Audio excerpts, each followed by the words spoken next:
So hello and welcome to all students. आज हम history की नेक्स्ट क्लास शुरू कर रहे हैं। दिस इज़ लेक्चर नंबर 2 और इस लेक्चर में हम जानेंगे पाषाण काल, उसके पार्ट्स और मध्य पाषाण काल के बारे में।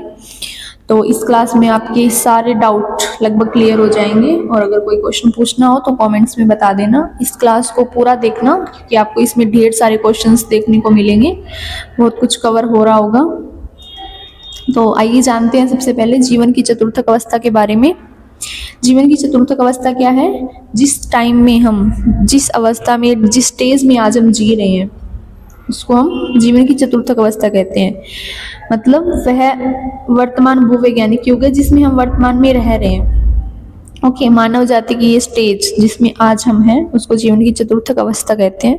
और ये कब शुरू हुई थी? ये युग लगभग आज से 2.58 मिलियन वर्ष पहले शुरू हुआ था। ठीक है, मतलब कि लगभग 25 साल वर्ष पहले शुरू हुआ था। इससे पहले क्या होता था? मैंने आपको बताया था कल कि पृथ्वी की जो अनुमानित आयु मानी जाती है वो 4.6 अरब वर्ष मानी जाती है। तो जब पृथ्वी का जन्म हुआ उस टाइम पृथ्वी बहुत गर्म थी और इस पर किसी भी वनस्पति या जीव का कोई भी विकास नहीं हुआ था, जन्म नहीं हुआ था। उसके बाद आज से लगभग 3.5 अरब साल पहले तक धरती पर तापमान बहुत ज़्यादा था, इस वजह से कोई भी जीव यहाँ पर नहीं पनपा। फिर कहते हैं कि 25 करोड़ साल पहले, मतलब कि 25 करोड़ साल पहले से लेकर और आज से 6.6 करोड़ साल पहले तक का जो टाइम था वो डायनासोर का टाइम था। उस टाइम विशालकाय डायनासोर जैसे जीव धरती पर रहते थे। उसके बाद मैक्सिको नाम की जगह पर धरती से कोई एस्टेरॉयड टकरा जाता है और ये विस्फोट इतना भयानक होता है कि यहाँ पर धरती का टेम्परेचर बहुत ज़्यादा बढ़ जाता है और जितने भी वनस्पति थी और डायनासोर जैसे भी बड़े बड़े जानवर थे वो सब नष्ट हो जाते हैं, सब खत्म हो जाते हैं। तो फिर उसका टेम्परेचर अचानक से बढ़ जाता है और फिर धीरे धीरे कुछ करोड़ साल बाद टेम्परेचर ठंडा होता है और फिर डायनासोर के ख़त्म होने के बाद का जो पीरियड है, मतलब आज से 6.6 करोड़ साल पहले से लेकर आज से लगभग 2 करोड़ साल पहले तक का जो टाइम पीरियड है उसको हम पैलियोजीन कहते हैं, पैलियोजीन। और फिर इस टाइम पीरियड में धीरे धीरे टेम्परेचर ठंडा होता है और छोटे छोटे सूक्ष्म जीव जो है उनका जन्म होना शुरू होता है। फिर उसके बाद आज से 1 करोड़ साल पहले, मतलब ये पैलियोजीन का जो टाइम है इसके बाद से लेकर और आज से लगभग 25 साल पहले तक जैसे वानर और अन्य कई वनस्पति, पानी में जो बड़ी बड़ी मछली होती है व्हेल जैसी, उनका जन्म होता है और फिर वो धरती पे आते हैं, फिर वो वापस धरती से पानी में जाते हैं। ऐसे करते करते ये सारा प्रोसीजर चलता रहता है। देन उसके बाद आज से लगभग 25 साल पहले ये जीवन की चतुर्थक अवस्था शुरू होती है इन सब के बाद। और इसको भी हमने 2 पार्ट्स में डिवाइड किया है। पहला तो है प्लीस्टोसीन और दूसरा है होलोसीन। अब ये किसके बेस पे डिवाइड किया है हमने? जो प्लीस्टोसीन टाइम था वो हिमयुग का टाइम था, मतलब जब धरती पे काफ़ी बर्फ़ थी, यानी कि लगभग 25, जब वो एस्टेरॉयड टकराया था उसके बाद धरती बहुत गर्म थी, फिर धीरे धीरे ठंडी होने लगी और इतनी ज़्यादा ठंडी हो गई कि हिमालय पे पूरी बर्फ़ थी और जो शुरू के मानव थे वो बर्फ़ के घरों में रहते थे और उन्होंने आग जलाना शुरू किया। मतलब जो पाषाण काल का टाइम था जब उन्होंने पत्थरों से औजार बनाने सीखे, वो वाला जो टाइम था वो प्लीस्टोसीन का टाइम था। ठीक है, उसके बाद आज से लगभग 11,700 साल पहले होलोसीन शुरू हुआ, मतलब होलोसीन पीरियड है वो शुरू हुआ। और ये हिमयुग के बाद का टाइम है, मतलब जब बर्फ़ थोड़ी कम हुई, धरती पर घास के मैदान बढ़े, जंगल कम हुए, लोग फिर लकड़ी के घर बनाकर रहने लगे। ठीक है, पशुओं को पालना शुरू कर दिया, वो जो टाइम था वो होलोसीन टाइम था। तो अब जब हम प्राचीन हिस्ट्री यानी कि प्राचीन इतिहास पढ़ेंगे तो उसमें सबसे पहले, जैसे कल की क्लास में हमने हिस्ट्री को 3 पार्ट्स में डिवाइड किया था, प्राचीन इतिहास, मध्यकालीन इतिहास और आधुनिक इतिहास। अभी आज हम उन तीनों में से सिर्फ एक टॉपिक को लेकर चल रहे हैं जो कि है प्राचीन इतिहास, और इसको आगे 3 पार्ट्स में डिवाइड किया है। मतलब प्राचीन इतिहास को भी 3 पार्ट में डिवाइड किया हुआ है। पहला तो है पुरातत्व यानी कि प्री हिस्टोरिक पीरियड, और दूसरा है इतिहास, ऐतिहासिक काल या हिस्टोरिकल पीरियड। इसका मतलब क्या है? पुरातत्व और प्री हिस्टोरिक पीरियड का मतलब है कि हमारे पास जो हिस्ट्री है उसमें जो चीज़ें हमें खुदाई के टाइम से मिली है, लाइक उसका कुछ लिखा हुआ रिटन एविडेंस नहीं है, सिर्फ हमने जो खुदाई की है इधर उधर उससे जो मोहरें, मूर्तियाँ, कंकाल वगैरह जो मिले हैं उसके आधार पर, जिसका कोई हमारे पास लिखित साक्ष्य नहीं है, तो उस पूरी हिस्ट्री को हम पुरातत्व कहेंगे। ठीक है। और जिसके हमारे पास लिखित में एविडेंस है और जिनको हम पढ़ सकते हैं उसको हम क्या कहेंगे? इतिहास या ऐतिहासिक काल। ठीक है। अब जो ये पुरातत्व है इसको आगे इन्होंने 3 पार्ट्स में अगेन डिवाइड कर दिया। पहला पाषाण काल, दूसरा ताम्र युग और तीसरा कांस्य युग। ठीक है। अब पाषाण काल में पूरे में पत्थरों का यूज ज्यादा किया जाता था, जैसे कि कोई भी टूल्स बनाने के लिए, आग जलाने के लिए हर जगह पत्थरों का यूज होता था। उस टाइम की जो साक्ष्य है यानी कि एविडेंस है। और उसके बाद आया ताम्र युग, जब मानव जाति ने तांबे की खोज की थी। सबसे पहली धातु थी ये जो मानव जाति ने यूज करना शुरू किया। और तीसरा जब कांस्य युग आया था, तो ये लगभग तीनों ही टाइम पीरियड है, इसके हमारे पास कोई भी रिटन एविडेंस नहीं है। ये सिर्फ खुदाई के जो टूल्स मिले थे खुदाई के टाइम, या हमने जो इधर उधर मूर्तियां मिली है, मंदिर मिले हैं, है ना, तो उसके बेस पर हम इनको डिवाइड कर रहे हैं। और उसके बाद कांस्य युग के बाद जो पीरियड हमारे पास शुरू होते हैं, उसके बाद के हमारे पास कुछ रिटन एविडेंस है जिसकी वजह से हम जान पा रहे हैं कि पुराना हमारा जो इतिहास था वो क्या रहा। अच्छा, अब पाषाण काल को भी इन्होंने आगे 3 पार्ट्स में डिवाइड किए हैं। कैसे? जो पत्थर के टूल्स मानव जाति ने बनाने शुरू किए थे, तो मनुष्यों ने बनाने शुरू किए थे उसके आधार पे। जैसे सबसे पहले तो उनको इतना नॉलेज नहीं था, तो वो बहुत बड़े बड़े टूल्स बनाते थे पत्थर के, फिर थोड़े और छोटे, फिर थोड़े और, तो इसी आधार पर उन्होंने पाषाण काल को भी डिवाइड किए। और अभी जो खुदाई करने से जो हमें टूल्स या जो भी मूर्तियाँ और कुछ एविडेंस मिले हैं, तो उनको कार्बन डेटिंग टेस्ट होता है। ठीक है। और दूसरा, ये इसकी नीब घिस गई है तो थोड़ा लिखा नहीं जा रहा है, कार्बन डेटिंग, और दूसरा है यूरेनियम और पोटेशियम डेटिंग। ठीक है। और तीसरा होता है हमारे पास एक रेडियोमेट्रिक डेटिंग। इन सब टेस्ट से पता चलता है कि कोई चीज़ है वो कितने साल पुरानी है। ठीक है। तो इस आधार पर हमने हिस्ट्री को बांटा है कई टाइप्स में। तो अब हम सबसे पहले पाषाण काल के बारे में पढ़ेंगे। अगेन इन्होंने पाषाण काल को, जैसे मैंने बताया, 3 टाइम ऑफ पीरियड में बांट दिया है। तो पहला तो है पूरा पाषाण काल, दूसरा है मध्य पाषाण काल, और तीसरा है नव पाषाण काल। ठीक है। अब जो हम हिस्ट्री पढ़ रहे हैं, जैसे हिमयुग, और ये तो शुरू हुआ था लगभग आज से 25 लाख साल पहले, लेकिन हम जो हमारे पास एविडेंस है खुदाई से मिले हैं वो लगभग आज से 5 लाख ईसा पूर्व से पहले की मिली हुई हैं। तो हम वहाँ से हिस्ट्री पढ़ना शुरू कर रहे हैं आज।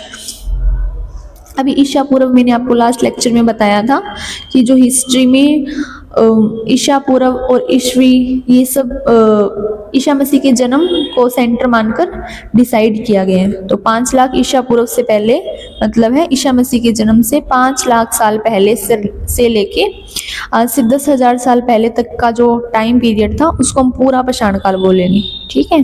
और आज से 9,000 ईसा पूर्व से लेकर 7,000 ईसा पूर्व तक का जो टाइम था उसको हम मध्य पाषाण काल बोलेंगे।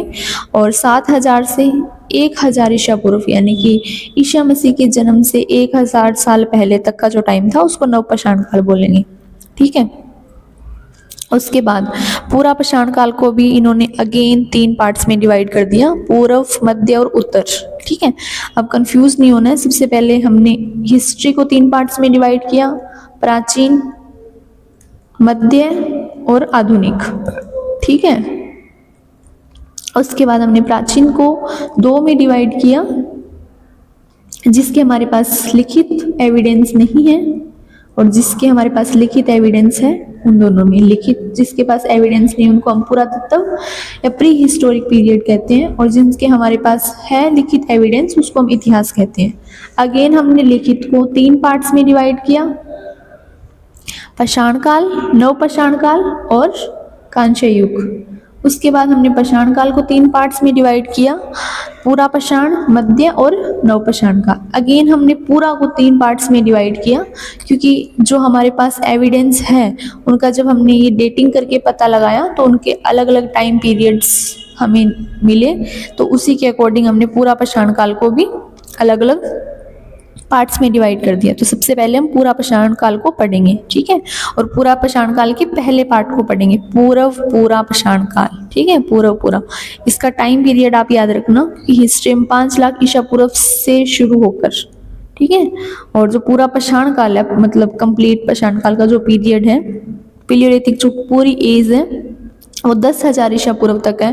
तो उसमें से 5 लाख ईसा पूर्व से लेकर 50,000 ईसा पूर्व तक का जो पार्ट है उसको हम पूर्व पूरा पाषाण काल कहते हैं। ठीक है, इसका जो इसकी मेन जो एडवांटेज थी वो है कि हिमयुग का टाइम था, मतलब जब बर्फ थी और लोग गुफाओं में रहते थे, है ना, उसका, और बहुत बड़े बड़े पत्थरों का यूज करते थे। तो आप यहाँ पे देख सकते हो इस इमेज में कि लोग बहुत बड़े बड़े पत्थरों का यूज कर रहे हैं और उससे टूल्स बना रहे हैं, क्योंकि अभी इनको इतना नॉलेज नहीं है।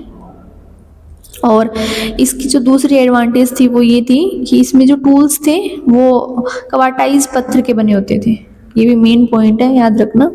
और दूसरा मेन पॉइंट है, इसमें कुल्हाड़ी, खंडक और विदारणी जैसे प्रमुख हमें टूल्स मिले थे। ठीक है, तीसरा इसका मेन इंपॉर्टेंट पॉइंट है वो ये है कि इसको मद्रासी संस्कृति भी कहा जाता है। और क्यों कहा जाता है, क्योंकि इसके जो मेन टूल है, मुख्य जो उपकरण है, वो मद्रास के पलवरम के पास मिले थे, इसलिए इसको मद्रासी संस्कृति कहा जाता है। और रॉबर्ट ब्रूस फुट पहले व्यक्ति थे जिन्होंने 1863 में पलवरम से हैंड एक्स कुल्हाड़ी प्राप्त की थी। ठीक है, मतलब हैंड एक्स उनको मिला था और पलवरम से मिली थी, इसलिए इसको मद्रासी संस्कृति भी कहा जाता है। इसकी जो एक मेन एडवांटेज है वो ये है कि यहाँ से चापर और चापिंग और पेबुल जैसे उपकरण मिले हैं। चापर चापिंग मतलब जो बड़े बड़े पत्थर हैं उनका एक सिरा काट कर बनाया जाता था जैसे, और वो काम आता था किसी पर प्रहार करने के लिए। लाइक हम आज के टाइम कुल्हाड़ी के साथ कंपेयर कर सकते हैं, बहुत बड़े बड़े पत्थर होते थे और उनका एक सिरा काट कर बनाया जाता था। तो उस टाइप के जो उपकरण थे उनको चापर और चापिंग और पेबुल नाम दिया गया था। इसके जो प्रमुख स्थल है वो कौन कौन से हैं, इसमें पहला है सोन घाटी, जो कि आज पंजाब में है और प्रेजेंट टाइम में वो पंजाब वाला पार्ट पाकिस्तान में है। और वहाँ से जो उपकरण हमें मिले हैं उनके आधार पर इसको सोन संस्कृति भी कहा जाता है। अच्छा, इसको 2 नाम दिए गए, एक तो मद्रासी संस्कृति और सोन संस्कृति। और कौन से टाइम पीरियड को, पूर्व पूरा पाषाण काल को। सेकंड है हमारे पास बेलन घाटी, जो कि उत्तर प्रदेश में है। तीसरा जो स्थान है जहाँ से हमें एविडेंस मिले हैं इसके, वो है डीडवाना और वो राजस्थान में है। चौथा है हुनासांगी, जो कि कर्नाटक में है। और 5वां है पटने। पटने की खास बात क्या है कि यहाँ पर हमें शुतुरमुर्ग के अंडे के साक्ष्य मिले हैं। ठीक है, और पटने महाराष्ट्र में है। तो अगर क्वेश्चन आ जाए कि शुतुरमुर्ग के अंडों का जो रिलेशन है वो कौन से काल से है, तो आंसर होगा पूर्व पूरा पाषाण काल। ठीक है, अभी आपको कमेंट में लिखना है कि शुतुरमुर्ग के जो अंडे थे उनके साक्ष्य कहाँ मिले थे। ठीक है, अभी हम इसका नेक्स्ट पार्ट देखते हैं जो कि है मध्य पूरा पाषाण काल। ठीक है, इसकी कुछ खास बातें देखते हैं। इस इमेज में आप देख पा रहे होंगे कि अभी पत्थर थोड़े और छोटे हो गए हैं ना। अच्छा, इमेज सेम ही है, कोई बात नहीं, मैं चेंज करके और जब PDF अपलोड करूंगी तो ये इमेज चेंज कर दूंगी, उसमें थोड़े से इससे छोटे पत्थर दिखाए गए हैं। ठीक है, अच्छा, अभी सेकंड जो पार्ट है वो है हमारे पास मध्य पूरा पाषाण काल, और इसके बारे में जानते हैं। इसका जो टाइम पीरियड था वो 50,000 से लेकर 40,000 ईसा पूर्व तक का माना जाता है। ठीक है, अभी मैंने बताया था कि यहाँ पर जो ईसा पूर्व का स्केल है वो हमारे पास बैकवर्ड चलता है, यानी कि उल्टा चलता है। तो हम इसको ऐसे नहीं पढ़ेंगे कभी भी कि 4,000 ईसा पूर्व से 40,000 ईसा पूर्व से 50,000 ईसा पूर्व। इसको हम हमेशा ऐसे ही पढ़ेंगे, क्योंकि ये अगर 0 है तो ये 4 5 है ना, तो हम यहाँ से ये पढ़ेंगे 5 से 4, तो ऐसे ही चलेगा स्केल तो। लेकिन इसमें जो हमारे पास काउंटिंग होती है वो बैकवर्ड होती है। तो ये जो टाइम पीरियड था वो 50,000 ईसा पूर्व से लेकर 40,000 ईसा पूर्व तक का माना जाता है। मतलब कि 50,000 BC टू 40,000 BC। ओके, और इसकी जो मुख्य तकनीक थी उसकी दो विशेषताएं थी पूरा पाषाण काल की। उसमें उसको एक तो मद्रासी संस्कृति कहा गया था और दूसरा था सोनघाटी संस्कृति। इसका भी एक मुख्य नाम है, उसको कहते हैं फलक संस्कृति। फलक संस्कृति मतलब कि इसमें जो पत्थर थे उनके कुछ हिस्से को चोट पहुंचाकर वो बिल्कुल पतले और नुकीले औजार बनाने का, टूल्स बनाने का प्रयास किया था। तो इस पूरी प्रोसीजर को हम कहते हैं फ्लेक तकनीक। ठीक है, जिसमें पत्थरों को थोड़ा और बारीक कर दिया जाता है, तो इसलिए इसको फलक संस्कृति भी कहा जाता है। ये आप याद रखना। ठीक है, फ्लैक टेक्नोलॉजी। और इसके जो मुख्य उपकरण थे वो थे खुरचनी और वेदक। मतलब हम ऐसे कंपेयर कर सकते हैं कि जो हमारे पास मद्रासी संस्कृति थी, यानी कि पूरा पाषाण काल, उसमें जो टूल्स थे उनको हम कुल्हाड़ी के बराबर कंपेयर कर सकते हैं, और इस टाइम के जो टूल्स थे उनको हम चाकू और खुरचनी जैसे टूल्स के साथ कंपेयर कर सकते हैं। तो उसके दो नाम थे, मद्रासी संस्कृति और सोनघाटी संस्कृति। इसके भी दो नाम है, एक तो फ्लक संस्कृति और दूसरा खुरचनी वेदक संस्कृति। क्योंकि इसके जो टूल्स थे वो खुरचनी टाइप के थे, जैसे कोई चीज खुरचने के लिए यूज की जाती है ना, जो टूल्स बिल्कुल पतले पतले उस टाइप से। और उसमें हम क्वार्टाइज पत्थर का यूज करते थे। इसमें हम जेस्पर, चर्ट और फ्लिंट जैसे कीमती पत्थरों के बने होते थे। ठीक है, जो भी उपकरण थे। इस काल में लोगों का मुख्य व्यवसाय शिकार करना और भोजन इकट्ठा करना बन गया था, क्योंकि उस टाइम तो उनको इतना पता नहीं था। धीरे धीरे जैसे जैसे विकास हुआ तो इस टाइम पीरियड में लोगों ने शिकार करना और भोजन इकट्ठा करना शुरू कर दिया था। इसके जो प्रमुख स्थल है वो है नेवासा, महाराष्ट्र में, और इस काल का सबसे प्रमुख केंद्र है नेवासा। ठीक है, दूसरा जो है अगेन डीडवाना, राजस्थान। यहाँ से भी इस काल के प्रमाण मिले हैं। अब ये हो सकता है कि एक ही जगह से दोनों टाइम पीरियड के, मतलब कुछ जो चीज़ें मिली वो डेटिंग से पता चला कि उस टाइम की थी, यानी कि 5 लाख साल पहले से लेके 50,000 साल पहले तक की, और कुछ जो मिले वो इस टाइम पीरियड के बीच में थी, यानी कि 50,000 से 40,000 BC के बीच की थी। तीसरा जो हमारे पास प्रमुख स्थल है वो है बेलन घाटी और सिंगरौली बेसिन। यहाँ औजारों का निरंतर विकास देखा गया, ये इसकी खास बात है। ठीक है, बेसिन घाटी जो यूपी में, और सिंगरौली बेसिन है। ठीक है, सॉरी, बेलन घाटी और सिंगरौली बेसिन यूपी में है। और यहाँ की जो एडवांटेज है वो क्या है कि यहाँ पर टूल्स का निरंतर विकास देखा गया है। एक नोट है जो याद रखना है, HD सांकलिया ने सर्वप्रथम मध्य पूरा पाषाणकालीन संस्कृति के अवशेष महाराष्ट्र के नेवासा, यानी कि गोदावरी नदी के तट से प्राप्त किए थे। ठीक है, ये जो मेन जगह है, इसलिए इसको इस काल का सबसे मेन सेंटर बोला जाता है। अच्छा, अभी हम पढ़ेंगे उत्तर पूरा पाषाण काल के बारे में। इसका टाइम पीरियड क्या था? इसका टाइम पीरियड था 40,000 से लेकर 10,000 BC तक, फ्रॉम 40 BC टू 10,000 BC। और इसकी की पॉइंट्स क्या थे? ये हिमयुग का अंतिम चरण था, यानी कि जो हम कह सकते हैं कि पाषाण काल के जो हमने 3 पार्ट्स किए थे, पूरा पाषाण काल, मध्य पाषाण काल और नव पाषाण काल, उसमें से जो पूरा वाला पार्ट था वो जब कंप्लीट हुआ तो तब तक का जो टाइम था वो हिमयुग का टाइम था। और पूरा पाषाण काल का आखिरी पॉइंट कौन सा है, सॉरी आखिरी पार्ट कौन सा है? ये है नव पूरा पाषाण काल, है ना, सॉरी उत्तर पूरा पाषाण काल। ये इसका आखिरी पीरियड है पूरा पाषाण काल का। और पाषाण काल का जो एक पार्ट हम लेकर चले पूरा पाषाण काल वाला, तो वो जो पूरा टाइम था वो हिमयुग का था, और इसको हम हिमयुग का अंतिम चरण कहेंगे। अच्छा, इसमें जो होमोसेपियंस है, यानी कि जो आधुनिक मनुष्य की उदय का काल भी माना जाता है। उससे पहले जो हमारे पूर्वज थे, जैसे कहा जाता है कि हम वानर की हमारे पूर्वज थे, तो कुछ मनुष्यों का इतना विकास नहीं हुआ था जितना आधुनिक काल के जो मनुष्य हैं उनका हो रखा है। तो जो होमोसेपियंस थे उनका टाइम पीरियड माना जाता है, ठीक है। उसके बाद इसकी जो नेक्स्ट एडवांटेज है वो है चकमक पत्थर, ठीक है। इसमें जो पत्थर है उनके अलग अलग नाम दिए गए कि कौन से टाइम में कौन से पत्थर का यूज किया गया है, तो ये भी एक इम्पोर्टेंट पॉइंट है, आप इसको ध्यान में रखना, हर काल के अलग अलग है।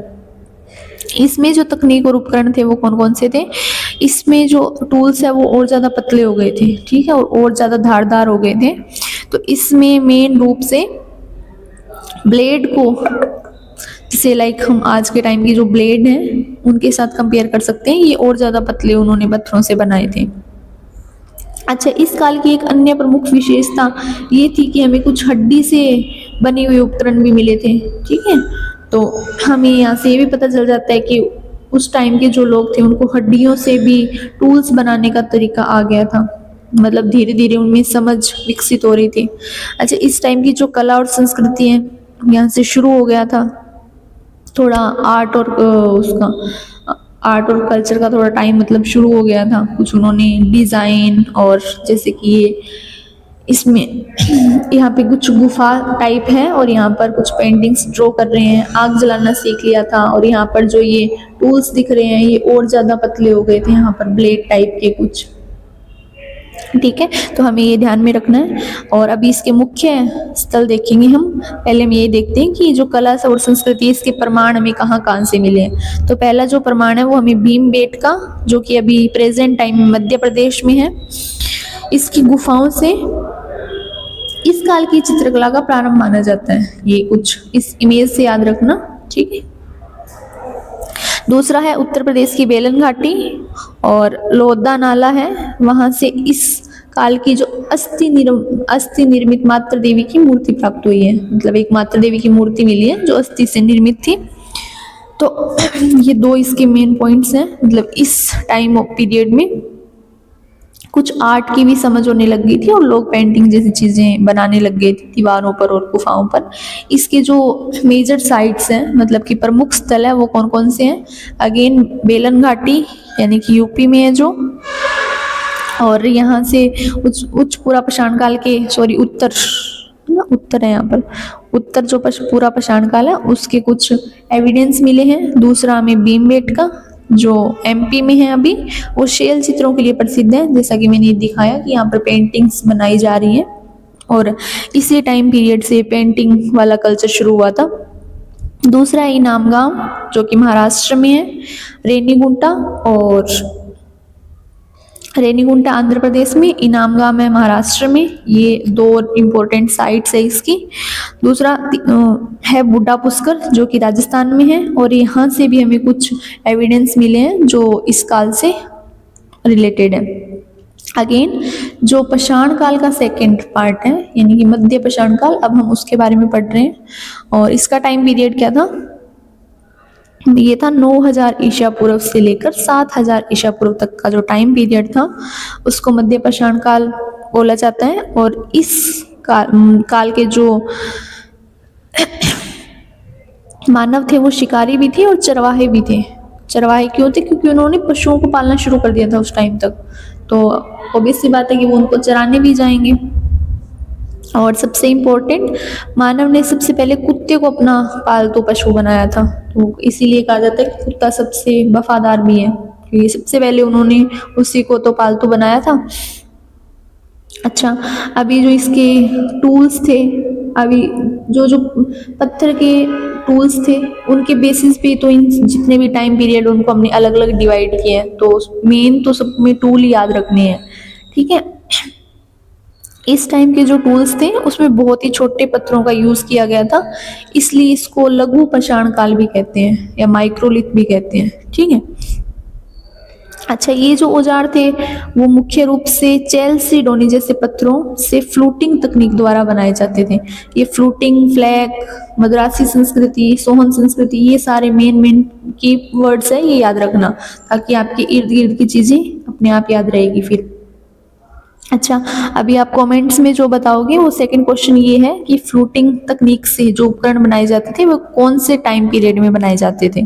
ठीक है, इसमें क्या हुआ था, जो टूल्स थे वो और छोटे हो गए थे और अधिक धारदार हो गए, मतलब उसमें धारदार थे लेकिन यहाँ धारदार के साथ छोटे भी हो गए थे। और इसमें हड्डियों और लकड़ी के जत्थों का भी प्रयोग किया जाता था। ये जो टूल्स है इसमें लकड़ी और ऐड होने लगी। अभी आप इस फोटो में देख सकते हो, जैसे ये कुल्हाड़ी टाइप कुछ है, इसमें लकड़ी का डंडा लगाया जा रहा है और इधर कुछ हड्डी से बनाने की कोशिश की जा रही है। यहाँ पे कुत्ता भी दिखाया गया है और यहाँ पे बहुत सारे डॉग्स हैं। मतलब ये इमेज से आपको याद रहेगा, ये इमेज पूरा पूरा इस टाइम पीरियड से रिलेट कर रही है, क्योंकि यहाँ पे जैसे कुत्तों को सबसे ज़्यादा पहले पालना शुरू किया था तो यहाँ पे काफ़ी सारे कुत्ते हैं। और ये जो टूल्स है ये बहुत छोटे हो गए थे, देखो बहुत छोटे छोटे पत्थर है उनका यूज़ किया जा रहा है। ये पेंटिंग तो इससे पहले वाले पीरियड में शुरू हो गई थी, तो यहाँ पे कुछ पेंटिंग भी दिखाई जा रही है। ठीक, तो आप इस इमेज से थोड़ा इसको रिलेट करने की कोशिश करना ताकि आपको ये लॉन्ग टाइम तक याद रहे।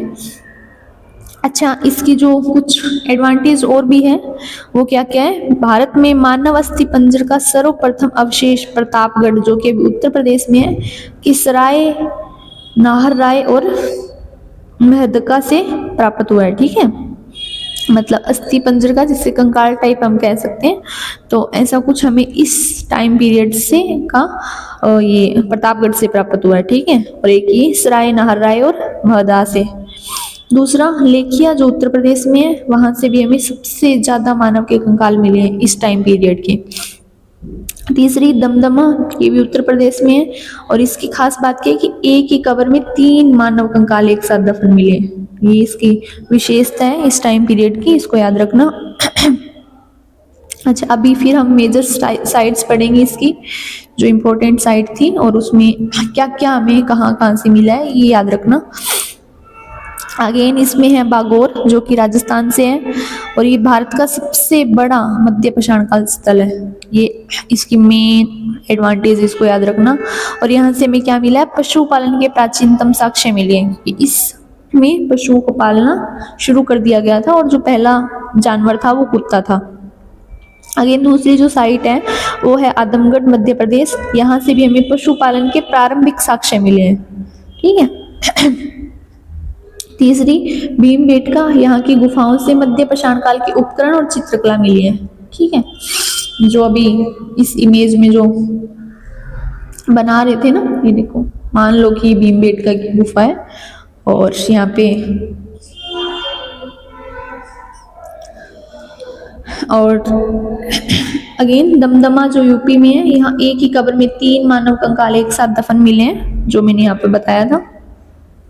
एक है चौपानी मांडो नाम की जगह, ये भी यूपी में है, यहाँ से झोपड़ी और मिट्टी के बर्तनों के प्राचीनतम साक्ष्य मिले हैं। अभी हम एकदम क्लियरली नहीं कह सकते कि कौन सी मिट्टी यूज की जाती थी और कौन सा कलर था, लेकिन इतना है कि यहाँ से मिट्टी के बर्तन के कुछ प्राचीनतम साक्ष्य मिले हैं कि हो सकते हैं मिट्टी के बर्तन।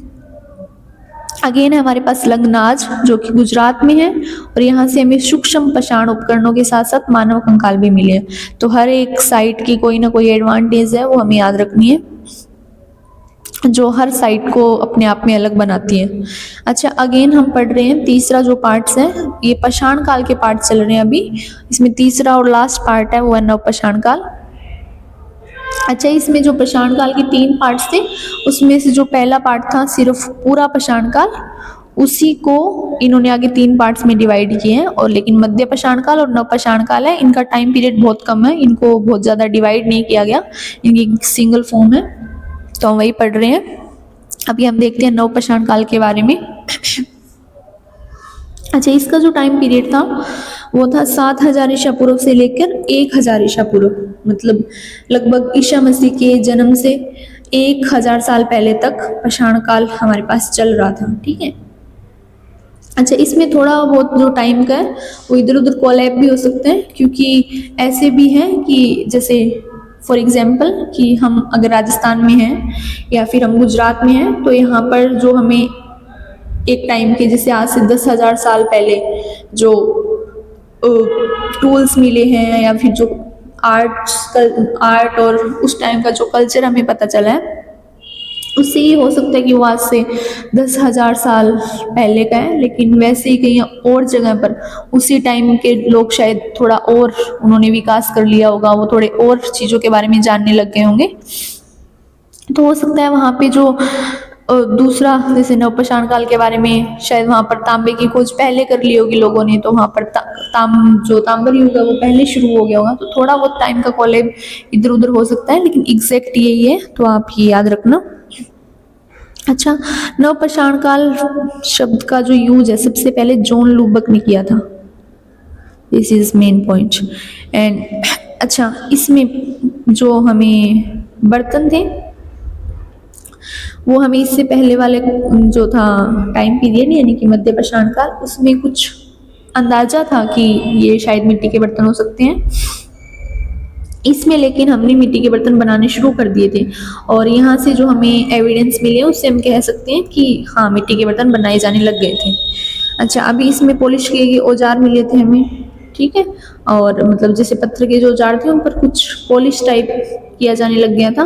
अभी आप अगेन इस इमेज में देख सकते हो, इसमें आपको ये बर्तन भी दिखेंगे मिट्टी के, पशुपालन भी हो गया था, और लोग अपने अपने घरों में मतलब सेपरेट जैसे झोंपड़ी टाइप कुछ बना के रहने लग गए थे। और यहाँ पे जो ये है पत्थर थोड़े पॉलिश किए हुए मतलब चिकने कुछ दिख रहे हैं, तो इस इमेज से आप रिलेट करने की कोशिश करना। अच्छा, कृषि भी करने लग गए थे लोग यहाँ पर, और जैसे यहाँ पे खेत टाइप कुछ दिख रहा है, ठीक है। और जानवरों को तो पालना इन्होंने शुरू कर ही दिया था। जैसे पहले में मध्यपाषाण काल में कुत्ता सबसे पहला माना जाता, उसके बाद जैसे गायें और भेड़ बकरी जैसे पशुओं को भी पालना शुरू कर दिया था, ठीक है। इस काल में लोग स्थायी बस्तियों में रहने लग गए थे, जैसे यहाँ पे इनका एक सेपरेट घर था और अपनी संपत्ति के मालिक हुआ करते थे, और मिट्टी के बर्तन बनाए जाने लग गए थे अनाज संचित करने के लिए। अच्छा, इसकी जो मेजर साइट्स थी वो कौन कौन सी थी?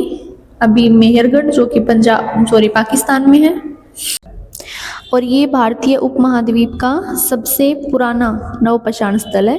मतलब जो नवपाषाण स्थल के एविडेंस मिले हैं जो सबसे ज़्यादा यानी कि शुरुआती टाइम के हैं वो यहाँ से मिले हैं, जो कि अभी प्रेजेंट टाइम में पाकिस्तान में है और जिसका नाम है मेहरगढ़। और यहाँ से क्या मिला है?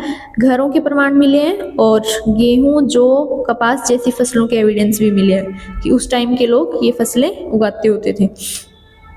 सेकंड जो है वो है कश्मीर वैली यानी कि कश्मीर घाटी, और यहाँ पर दो मेजर साइट्स हैं। पहली तो है बुर्ज होम जो कि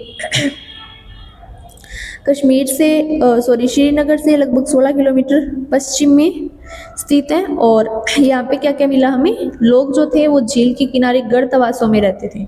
अब गर्तवास कौन से होते हैं? जो मिट्टी की सतह को खोद कर यानी कि ज़मीन में जो बनाए जाते हैं उनको हम गर्तवास कहते हैं। तो कुछ एविडेंस से हमें ये पता चलता है कि यहाँ के लोग गर्तवासों में रहते थे, और यहाँ के जो पालतू कुत्ते थे उनको उनके मालिकों के साथ दफनाया जाता था, मतलब मालिकों के शव के साथ दफनाया जाता था। दूसरी जो साइट है जो कश्मीर घाटी से बिलोंग करती है वो है गुफकराल, ठीक है, और ये श्रीनगर से 41 किलोमीटर दक्षिण पूर्व में स्थित है, याद रखना, ठीक है, ये भी ज़रूरी है। और इसका दूसरा नाम क्या है? गुफकराल का। इसको कुम्हारों की गुफा भी कहा जाता है। यहाँ से भी हमें कृषि और पशुपालन दोनों का एविडेंस मिले हैं, जिससे हमें ये पता चलता है कि कृषि भी की जाती थी और पशुओं को पाला जाता था। अगेन हमें बेलन घाटी जो कि उत्तर प्रदेश में है, ये तो आपको भी याद ही हो गई होगी क्योंकि हमने 3-4 बार पढ़ ली है। बेलन घाटी से भी हमें कुछ साक्ष्य मिले हैं, और जो कि नवपाषाण काल से बिलोंग करते हैं। और दूसरा है कोल्डिवा और महागढ़ा, ठीक है। यहाँ से हमें क्या पता चला है कि 7000 ईसा पूर्व में चावल की खेती की जो सबसे पुराने प्रमाण है वो यहाँ से मिले हैं। यहाँ से हमें चावल की खेती के प्रमाण मिले हैं, कहाँ से? कोल्डिवा और महागढ़ा से।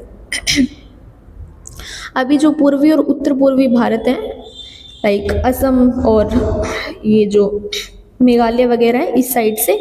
एक तो हमें चिरांद जो कि बिहार में है, वहाँ से हड्डी के टूल्स मिले हुए हैं। हमें पता चलता है यहाँ से कि इस टाइम के जो लोग थे वो हड्डी से टूल्स बनाते थे। अगेन जो धाउजली हेडिंग है असम में है, यहाँ से हमें जेटाइट पत्थर मिला है। और गारो पहाड़ी जो कि मेघालय में है, वो एक प्रमुख नवपाषाण काल स्थल है। तो यहाँ से ये एक्सप्लेन तो नहीं है कि मतलब एग्जैक्ट इन्फॉर्मेशन तो नहीं है कि मेघालय से हमें क्या मिला था, और अगर हम इतना ज़्यादा डीप में पढ़ेंगे तो फिर बहुत डीप हो जाएगा। तो बस सिर्फ इतना याद रखना है कि गारो पहाड़ी जो कि मेघालय में है वो भी एक प्रमुख नवपाषाण काल स्थल है। ठीक है। अच्छा, साउथ इंडिया में भी हमें कुछ नवपाषाण काल साइट्स मिली है। तो वो कौन कौन सी है? एक तो है कर्नाटक, एक ही है कर्नाटक, और इसके अलावा है कुछ ब्रह्मगिरी, मस्की, है ना, हल्लूर। और यहाँ से क्या है, बाजरा की खेती के एविडेंस मिलते हैं। तो ये कुछ मेजर साइट्स हैं, इनको याद रखना। और जो भी टाइम पीरियड है उनकी मेजर साइट्स और उनमें किस टाइप के पत्थर के जो टूल्स है वो बनाए जाते थे और उनको दूसरा और किस किस नाम से जाना जाता था, ये सब आप पॉइंट्स याद रखना।